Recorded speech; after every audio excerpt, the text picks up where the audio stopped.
हे मित्रांनो तुम्हाला नमस्कार करतो. ओम श्री गणेश देवताय नमः. ओम श्री कुलदेवताय नमः. ओम श्री गुरुदेवताय नमः. ओम सर्व श्री इष्टदेवताय नमः. ओम नारायणाय विद्महे वासुदेवाय धीमहि तन्नो विष्णु प्रचोदयात्. ओम महालक्ष्मी च विद्महे विष्णुपत्नी धीमहि तन्नो लक्ष्मी प्रचोदयात्. शिवशरणात मित्रांनो, मी कडप्पा परत एकदा आपल्या समोर हजर आहे. माझ्या धर्मकरम चॅनलमध्ये आपले सहर्ष स्वागत करीत आहे. मित्रांनो, आपल्या सनातन हिंदू धर्मातील सणवार व्रत वैकल्याच्या साखळीमध्ये आज मी आपणास एकादशी व्रतासंबंधी महत्वाची माहिती, पूजाविधी व नियम सांगणार आहे. तेव्हा आपणा सर्वांना माझी नम्र विनंती की माझा व्हिडिओ आपण शेवटपर्यंत पाहावा आणि ऐकावा. मित्रांनो, शालिवान शके 1948, पराभव नाम संवत्सर उत्तरायण ग्रीष्म ऋतू, वैशाख मास शुक्ल पक्ष, सोमवार दिनांक 27 एप्रिल 2026 रोजी मोहिनी एकादशी आहे. तेव्हा एकादशीचे काही ठळक नियम आपण लक्षात ठेवा आणि आठवणीने ते आचरणात आणा. एकादशीच्या आदल्या दिवशी सूर्यास्तानंतर अन्न ग्रहण करणे शक्यतो टाळा किंवा अन्नाचे प्रमाण कमी ठेवा. अचानक अशौच आले असता केवळ उपवास करावा आणि माळेविना सतत मंत्र जप सुरू ठेवा. कोणत्याही देवतांचे प्रत्यक्ष दर्शन मात्र घरी, दारी वा मंदिरात कुठेही घेऊ नका. मित्रांनो, आज अग्नी पृथ्वीवर हजर नाही, त्यामुळे आपण नव्याने हवन सुरू करू शकणार नाही. जर एकादशीला आपण मंत्राचे हवन करत असाल तरच आज करावे, अन्यथा नाही. मित्रांनो, रविवार दिनांक 26 एप्रिल 2026 रोजी सायंकाळी 6 वाजून 8 मिनिटांपासून मोहिनी एकादशी तिथी सुरू होत असून दुसऱ्या दिवशी सोमवारी 27 तारखेला सायंकाळी 6 वाजून 16 मिनिटांनी संपत आहे. उजाडती तिथी म्हणून आपण सोमवारी एकादशी करणार आहोत. भगवान विठ्ठल रुक्माईचे किंवा लक्ष्मीनारायणचे विधिवत अभिषेक युक्त पूजन सकाळी मंदिरात होणाऱ्या सोहळ्याच्या वेळी आपण अवश्य हजर राहा, अन्यथा केवळ विधिवत दर्शन दिवसभरात केव्हाही घ्या. कारण या देवता आपल्या देवघरात असल्या तरी त्या जागृत असतीलच असे नाही. मंदिरात जाताना मंदिरात लागणारे पूजा साहित्य शक्यतो यथाशक्ती घेऊन जाणे, अन्यथा योग्य अशी रक्कम यथाशक्तीने दानपेटीत टाकणे. सतत मानसिक मंत्र जप करा. ओम नमो भगवते वासुदेवाय किंवा ओम विष्णवे नमः.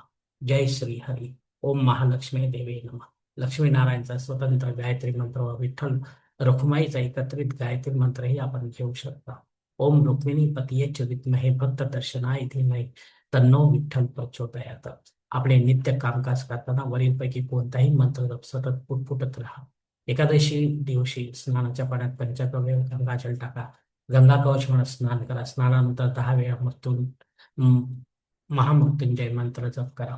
सूर्योदयापूर्वी पितर सेवा करा. पितृस्तुती पठन करा. बाहेर शांती सुक्त व पितृसुक्त पठन करा व हवन करा. अशी पितर सेवा विधिवत आपण रोज करत असाल तर करा, अन्यथा नव्याने देखील सुरू करू शकता, पण त्यात सातत्य ठेवा किंवा मग केवळ पठन करा. यानंतर आपल्या पितरांना पितृगायत्री मंत्राने अर्घ्य द्या. सूर्योदय होताच गायत्री मंत्राने सूर्यदेवतेला अर्घ्य द्या. आपल्या घरच्या वृंदावनातील तुळशीची पंचोपचार पूजा रोज सकाळ संध्याकाळ करावी, अन्यथा निदान आज तरी अवश्य करावे. एकादशी काळामध्ये मित्रांनो, चुकूनही तुळशीचे पाणी तोडू नका. ब्रह्मचर्य पाळा. कोणत्याही लहान मोठ्या जीवाची हत्या करू नका. गोमातेला ऋतुफळांचा घास जरूर खाऊ घाला. कामविषयी सेवन करणे तसेच दुपारी झोपणे व केस व नखे कापणे इत्यादी कामे कटाक्षाने टाळा. फराळाचे खानपान थोडे कमी करावे. एकादशी काळात दूध व दुधाचे पदार्थ व ऋतुफळे व त्यांचा रस ग्रहण करावा. फराळाच्या व अन्नाच्या नैवेद्यात तुळशीपत्र अवश्य ठेवा. आज तिखटा मिठाचे पदार्थ अजिबात खाऊ नका, अन्यथा आपला उपवास वाटेल. मित्रांनो, रात्री विष्णू सहस्रनाम थोड्या मोठ्या आवाजात पठण करा. आपण स्वतः रात्री थोडे जागरण करून एकट्याने भजन कीर्तन करावे.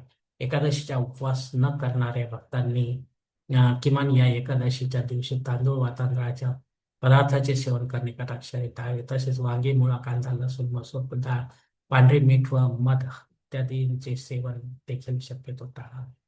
उपवास सोडण्याआधी ब्राह्मण देवतांना आपल्या घरी बोलावून त्यांना संकल्प असून अन्न, वस्त्र, धान्य, तुळशी माळा व दक्षिणा इत्यादी यथाशक्ती विधिवत दान करावे. गोरगरिबांना अन्न, वस्त्र देखील द्यावे.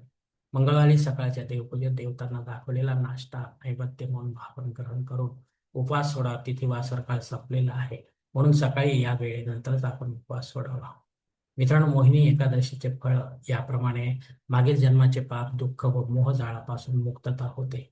1000 गोदान वा 1000 यज्ञ कर्म केल्याचे फळ प्राप्त होते. सुख समृद्धी प्राप्त होते. शेवटी विष्णू लोकाची प्राप्ती देखील होते. मित्रांनो, आपण कोणत्या नियमांचे पालन करण्यास कमी पडलो तर नाही ना?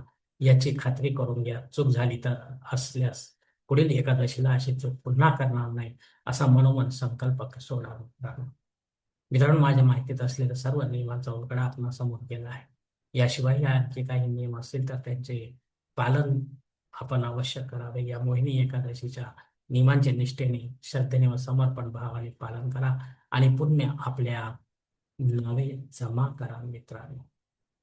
तसेच भगवंताच्या कृपेने सुखा समाधानाची व शांततेचे जीवन जगायला शिका. कारण आपणच असतो आपल्या जीवनाचे शिल्पकार. धन्यवाद मित्रांनो. आजचा हा मोहिनी एकादशीचा जो व्हिडिओ आहे किंवा मोहिनी एकादशी जी आहे ती भगवान विष्णूच्या अवतारापैकी एक आहे. त्यांना ही एकादशी किंवा एकादशीचे कर्मकांड त्यांच्या चरणी अर्पण मित्रांनो. धन्यवाद मित्रांनो. आजचा हा व्हिडिओ मी याच ठिकाणी संपवत आहे. आपण जर माझ्या मताशी सहमत असाल तर कृपया माझे धर्मकरम चॅनल सबस्क्राईब करा, लाईक करा, आपले कुटुंब व मित्र परिवार असं शेअर करा. तसेच कॉमेंट्स बॉक्समध्ये आपले मत अवश्य नोंदवा आणि माझा पुढील व्हिडिओ आपल्यापर्यंत पोहोचण्यासाठी बेल बटन अवश्य दाबा. धन्यवाद मित्रांनो. पुढील भेटीपर्यंत आपण खुश राहा, आनंदी राहा, प्रसन्न राहा. हरिओम. शिवशंभो महादेव.